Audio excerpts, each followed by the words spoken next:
সুপ্রভাত সুপ্রভাত সুপ্রভাত। আমার দেওয়া অর্পির এই দেখো, ও যে আমাকে বীজগুলো দিয়েছিল ধানের মতন বীজগুলো, এখানেও কিছুটা ছড়ানো হয়েছিল। তো গাছগুলো মোটামুটি হয়েছে, খুব সুন্দর কালারফুল গাছ, মানে ফুল ওইগুলো খুব সুন্দর লাগে দেখতে। নামটা আমার ঠিক জানা নেই, জেনে নেবো আমি আজকে, যাই নামটা জেনে নেবো। কি নাম ঠিক জানি না আমি। সুপ্রভাত সুপ্রভাত। আজকে আমি লাঞ্চে যেটা বানাবো কিছু না, কালকে যে গিমা বড়া করেছিলাম তার মধ্যে গিমাটাকে আরেকটু আমি বেশি করিনি, একটুখানি করেছিলাম, আর বাকিটা আমি রেখে দিয়েছিলাম তুলে। তো সেইটা একটু গিমে বড়া করবো, ওই 4টেখানি করবো। আর এখানে একটু দেখে নাও, একটু কেটে রেখেছি। এখানে দেখো আলু আছে আর গাজর, আলু গাজর আছে আর ঢেঁড়স আছে, সেইটা দিয়ে একটা টক করবো। একটু আম নিয়ে নিয়েছি, এই যে আম আছে, সর্ষে বাটা নিচে আছে, আমার সর্ষে বাটা দিয়ে এই যে ট্যাংরা মাছ, এই যে ট্যাংরা মাছের টক করবো। সকালবেলা বেশি খাওয়া যাচ্ছে না, দুটো দুটো করেই মাছ নিয়েছি, কারণ একদমই খিদে থাকছে না। যেটা হচ্ছে গিমা যেটা বড়া করবো তার মধ্যে এই দেখো আমি একটু নারকেলের কুচি একটু মিক্সড করে নেবো। তো চলো পরপর করতে থাকি আর আমার সঙ্গে থেকো। তো এইখানে এইদিকে আমার হচ্ছে গিমে বড়াটা করছি, সেটাকে আমি ওই সাইডে ট্রান্সফার করে দিই, দিয়ে এই কড়াটা আমি এখানে বসালাম। এটাতে আমি ট্যাংরা মাছের টকটা করব।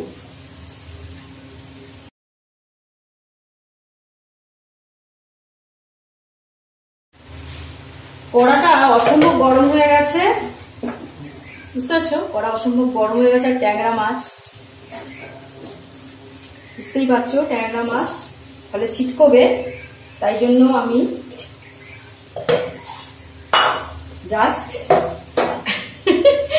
জাস্ট মাছগুলো দেবো, মাছগুলো দিয়েই কিন্তু আমি ঢাকনাটা চাপিয়ে দেবো সঙ্গে সঙ্গে, কোনো ছিটকানোর ব্যাপার নেই। আর এদিকে আমার ডিমে বড়াটা হয়ে হয়ে এসেছে, যেগুলো হয়ে গেছে সেগুলোকে আরেকবার একটু উল্টে দিই, মরমরে করকরে হয় খেতে। তো একটা বেশি কেটেছি, অজয়দাকে একটা দেবো, অজয়দা ভালোবাসে। অজয়দা আমি যা রান্না করি, আমি সে যত ভালো করি কি মন্দ করি, যাই করি, অজয়দা কিন্তু সোনামুখ করে খায়। তো চলো মাছটা ভেজে আসছি। যদিও তেলটা ছিটকাচ্ছে, তাও আমি একটু মাছটা উল্টে পাল্টে একটু মেরে নিচ্ছি, খুব একটা ভাজার দরকার নেই, শুনে একদম টাটকা মাছ। আর এদিকে অলরেডি দেখো আমার ডিমে বড়াটাও আমার কিন্তু অলরেডি মরমরে করকরে ডিমে বড়াও রেডি।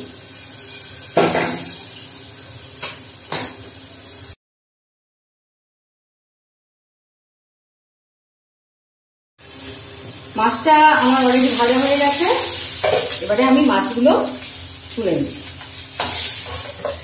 এবং টাটকা মাছ, বেশি ভাজারই দরকার নেই, তাহলেও যেহেতু একটু না নেড়ে নিলে হবে না, মানে এটা তো আর তেঁতুলের টক নয়। আচ্ছা, ওর মধ্যে আমি একটু সর্ষে, একটু জিরে, আর ওপর থেকে আসলে পাঁচফোড়নটা এখনো নামানো হয়নি। পাঁচফোড়ন তোমাদের জামাইবাবু এনেছে, কিন্তু আমার এখনো নামানো হয়নি। তো সর্ষে ফুটছে, এর মধ্যে একটু আমগুলো দিয়ে দিলাম, হ্যাঁ এতে আম দিয়ে দিলাম।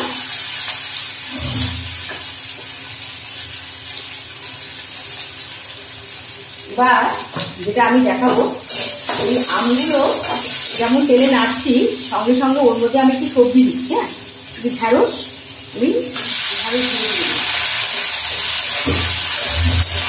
আমি ফোড়নের সঙ্গে অবশ্যই ঢেঁড়সগুলো বেজে নেব। আর হলুদার কাছ থেকে আমি শিখে এসেছিলাম যে তোমার আলু দেওয়া, এই যে টকে আলু দেওয়া, তো টকে আলু আর গাজর একটু অ্যাড করলাম। আমের টক কিন্তু একটু আলু আর গাজর আমি অ্যাড করে দিলাম।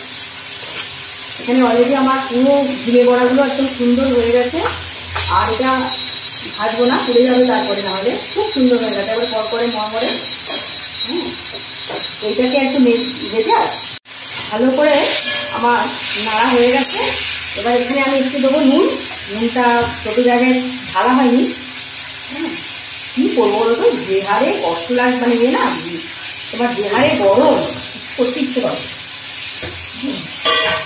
এবার ওতে একটু মিশিয়ে দেবো হলুদ দেবো, আর একটু লঙ্কা গুঁড়ো।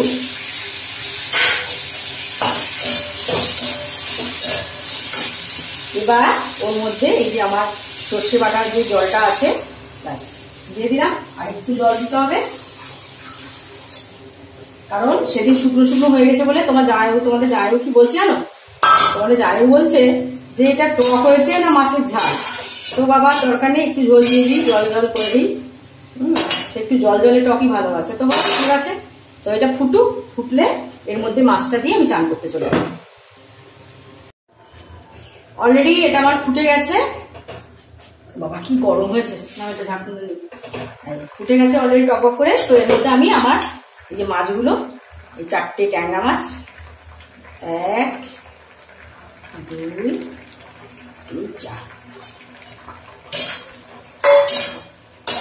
4টে ট্যাংরা মাছ অ্যাড করে দিলাম।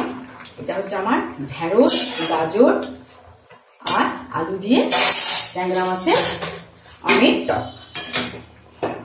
তো আর একটু ফুটুক, তারপরে নামাবো।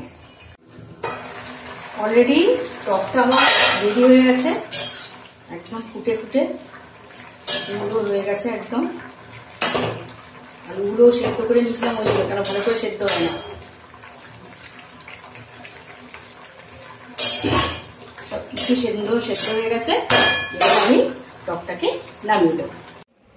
আজকে লাঞ্চে ঘিমা বড়াটা অজয়দাকে দিয়ে দিয়েছি, পুকুরে নিয়ে চলে গেছে। অজয়দা ভালোবাসে, একটু বিস্কুট চায়ের সঙ্গে খেয়ে নেবে ঘিমা বড়া। আর এই দেখো আমি ট্যাংরা মাছ, ঢেঁড়স, গাজর আর আলু দিয়ে আম দিয়ে একটা সুন্দর টক করে ফেলেছি, যেটা আমরা লাঞ্চে খাবো।